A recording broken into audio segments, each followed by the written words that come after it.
Industry అంతా ఆ genre చెప్పమే చేస్తోంది. ఖర్చు ఎంతైనా సరే కాంప్రమైజ్ అయ్యేది లేదంటోంది. స్మాల్ హీరో నుంచి స్టార్ హీరో వరకు ఇప్పుడు అందరి కన్ను ఆ జోనర్ పైనే పడింది.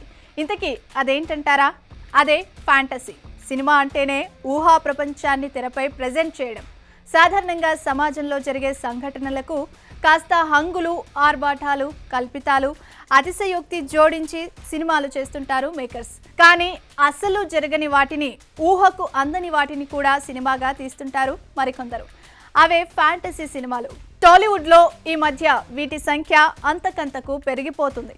చిన్న హీరో నుంచి బిగ్ స్టార్ వరకు ఫ్యాంటసీ మూవీల వైపు ఆసక్తి చూపిస్తూ ఉండడం చర్చనీయాంశంగా మారుతోంది. 2 దశాబ్దాల కింద ఫ్యాంటసీ మూవీలు భారీ సంఖ్యలో తెరకెక్కేవి. గ్రాఫిక్స్ అంతగా లేనప్పటికీ ఆకట్టుకునేందుకు తీవ్రంగానే ప్రయత్నించేవారు మేకర్స్. కానీ గ్రాఫిక్స్ ఖర్చు ఎక్కువ అవుతూ ఉండడంతో మళ్లీ ఆ వైపు చూడడం మానేశారు. అయితే ఇప్పుడు గ్రాఫిక్స్ ఖర్చులు చాలా వరకు తగ్గాయి. దీంతో వరుస పెట్టి ఫ్యాంటసీల వైపు చూస్తున్నారు మేకర్స్. ప్రస్తుతం టాలీవుడ్లో చాలా సినిమాలే ఫ్యాంటసీ బ్యాక్ డ్రాప్ లో రాబోతున్నాయి. సలార్, సైంధవ్, దేవరా ఇవన్నీ కూడా ఆ జోనర్లో వస్తున్నవే. ఇవే కాదు, విశ్వంభర, అఖండ 2 సోషియో ఫ్యాంటసీలుగా రాబోతున్నాయి. పైగా ఇవన్నీ కూడా పాన్ ఇండియా సినిమాలే.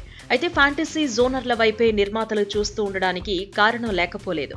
పాన్ ఇండియా ప్రాజెక్టులు సక్సెస్ కావాలి అంటే పీరియాడిక్ లేకుంటే ఫ్యాంటసీ కథ అయితేనే ఉత్తమ మార్గంగా కనిపిస్తోంది.